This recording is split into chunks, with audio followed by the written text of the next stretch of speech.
বিএনপির মহাসচিব মির্জা ফখরুল ইসলাম আলমগীর জানিয়েছেন, আগামী ডিসেম্বরের মধ্যে জাতীয় নির্বাচন করার উদ্যোগ নিয়েছেন প্রধান উপদেষ্টা ডক্টর মোহাম্মদ ইউনূস। প্রধান উপদেষ্টার বাসভবন যমুনায় বৈঠক শেষে তিনি সাংবাদিকদের একথা বলেন। তিনি বলেন, প্রধান উপদেষ্টা সহ সেখানে যারা ছিলেন তারা অতি দ্রুত একটি নির্বাচন দেওয়ার ব্যবস্থা করেছেন। প্রধান উপদেষ্টা এও বলেছেন, ডিসেম্বরের মধ্যে একটি নির্বাচন দেওয়ার জন্য তারা কাজ করছেন। জনগণের প্রত্যাশা এবং প্রয়োজনীয় সংস্কার করে জাতীয় নির্বাচনের রোডম্যাপ ঘোষণা করবে সরকার। তিনি আরো বলেন, ডিসেম্বরের মধ্যে নির্বাচন অনুষ্ঠিত হবে বলে আমরা প্রত্যাশা করছি এবং জনগণও তা প্রত্যাশা করছে। মির্জা ফখরুল বলেন, আমাদের জাতীয় স্থায়ী কমিটির সভায় সিদ্ধান্ত হয়েছিল আমরা অতি দ্রুত প্রধান উপদেষ্টার সঙ্গে দেখা করে উদ্বেগের বিষয়গুলো তার সামনে তুলে ধরব। দায়িত্বশীল রাজনৈতিক দল হিসেবে এটা আমাদের দায়িত্ব ছিল।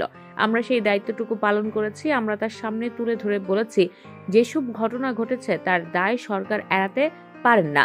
সরকারের বিভিন্ন প্রতিষ্ঠান এবং বাহিনীগুলোর সামনে এই ঘটনাগুলো একের পর এক ঘটছে, যা সার্বিকভাবে দেশের আইন শৃঙ্খলা পরিস্থিতির স্থিতিশীলতাকে যথেষ্টভাবে বিপন্ন করছে।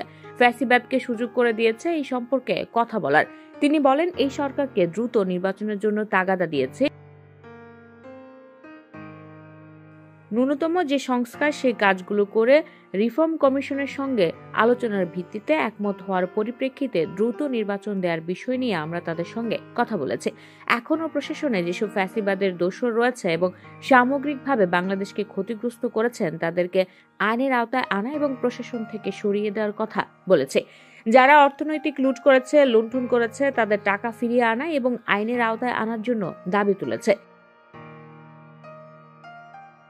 বিএনপির মহাসচিব বলেন, বিগত 15 বছরে মিথ্যা মামলা দিয়ে রাজনৈতিক নেতাকর্মীদের হয়রানি করা হয়েছে।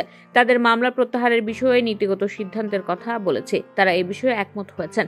আমরা দ্রব্যমূল্যের বিষয়ে অত্যন্ত জোরালোভাবে বলেছি। এই সরকারের অন্যতম ব্যর্থতা হচ্ছে দ্রব্যমূল্য নিয়ন্ত্রণে না আনতে পারা। এ বিষয়ে তারা বলেছেন, এটি নিয়ে তারা কাজ করছেন। এই সময় বিএনপির মহাসচিবের সঙ্গে ছিলেন দলটির স্থায়ী কমিটির সদস্য সালাউদ্দিন আহমেদ ও major Hafizuddin Ahmed. You are watching Raj TV, Jagorone, Bangladesh. Please subscribe our channel.